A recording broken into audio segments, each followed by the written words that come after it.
Workday. I'm Maximus, live from the Sprint Now Network, being joined by the guys from the band Adam Smash. Welcome. Go on. Hey, welcome to South Bend. Dude. We've got Sergio, Z, Mark, and Arnold here. First of all, you guys have been getting a lot of play at night. Yeah. But for those of us during the day, who are you guys? Where did you guys come from?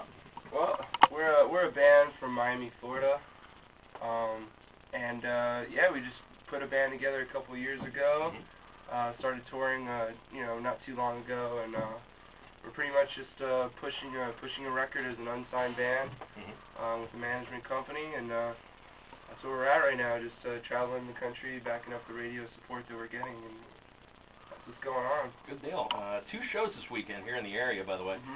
One tonight at Ugly Mugs. That's an all-ages show, by the way, kicking off at 8 o'clock tonight in South Bend. Yep. And then tomorrow night, Halftime Sports Bar in Elkhart, another 8 o'clock start time. Yep. You guys have been really hitting it on iTunes. That's where we first heard of you. We also got a bunch of copies of your EP as well, and we were like, wow, this is pretty good stuff.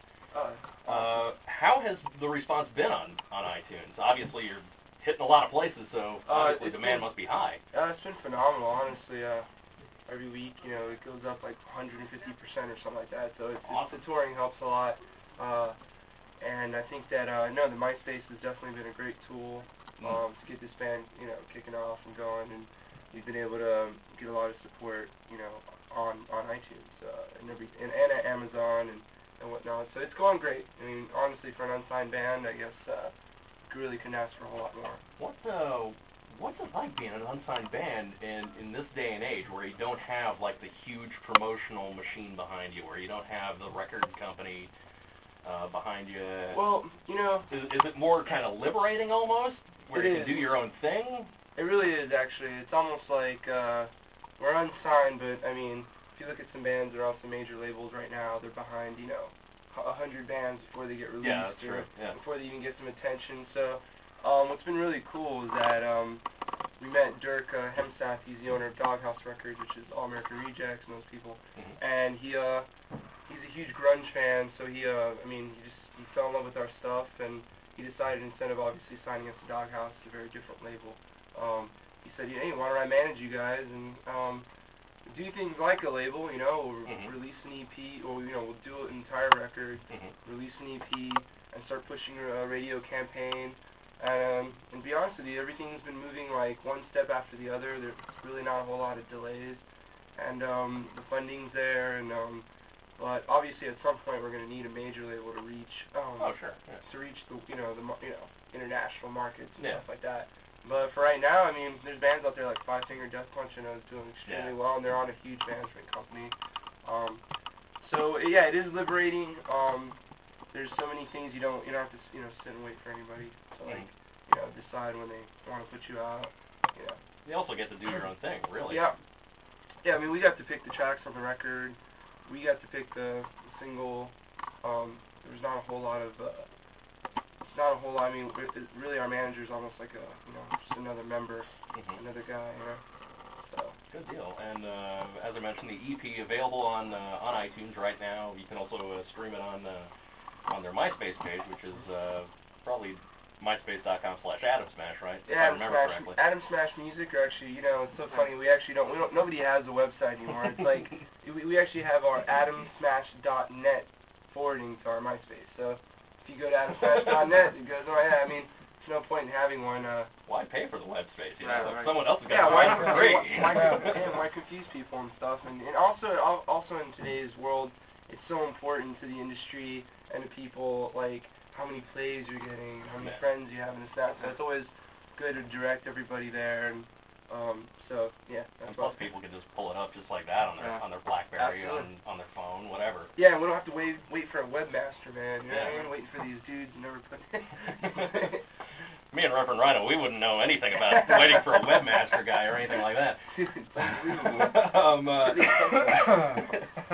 You've dubbed the first part of your tour the Ride the Twinkie tour. First of all, what does that mean?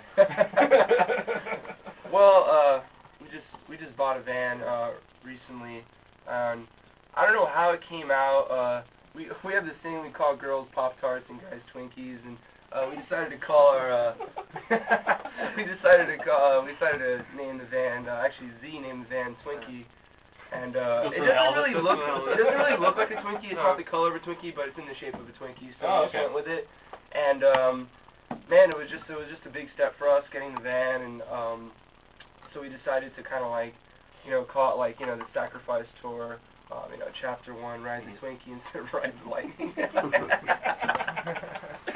The guys from Atom Smash in the studio with me right now.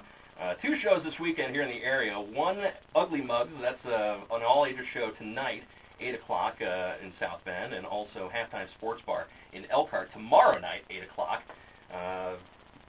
How's the adjustment to the weather been for you guys? I know you guys are from Miami. Well, I'm actually from Europe. Oh, are you? Okay. I should be used to it, but I'm here for 2 years and still not used to it. It sucks. Yeah. There you go. That's it. Yeah. The rest of you guys are probably like... I mean, it's very scenic. It's cool. I like to see snow and stuff. That's neat for us, But it's just not 3 weeks of it.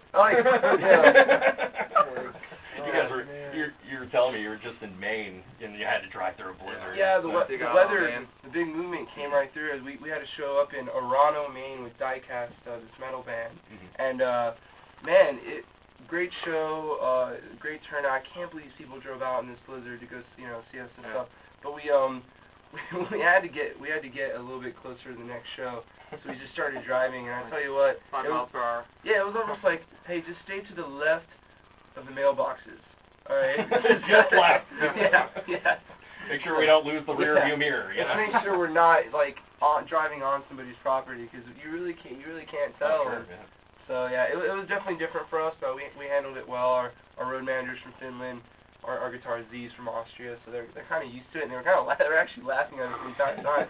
We were so tense. You guys are panicking. This is nothing. We were so tense. I mean, I was like looking at everything that was going on. I'm like, dude, I think a squirrel just like popped up from the snow. He's moving faster than we are, dude. We actually just took a bunch of listeners up to the 3 doors down in Cedar. We're just at the casino up in Hammond, the Horseshoe Casino. And I remember just the drive home, we got some lake effect snow. They were only calling for like a couple inches of snow, 8 inches later. Like, I'm sitting there in the front of the bus just going, okay, Rick, you get us home safe. All right, cool. So I even, for you, I can kind of understand how you guys feel.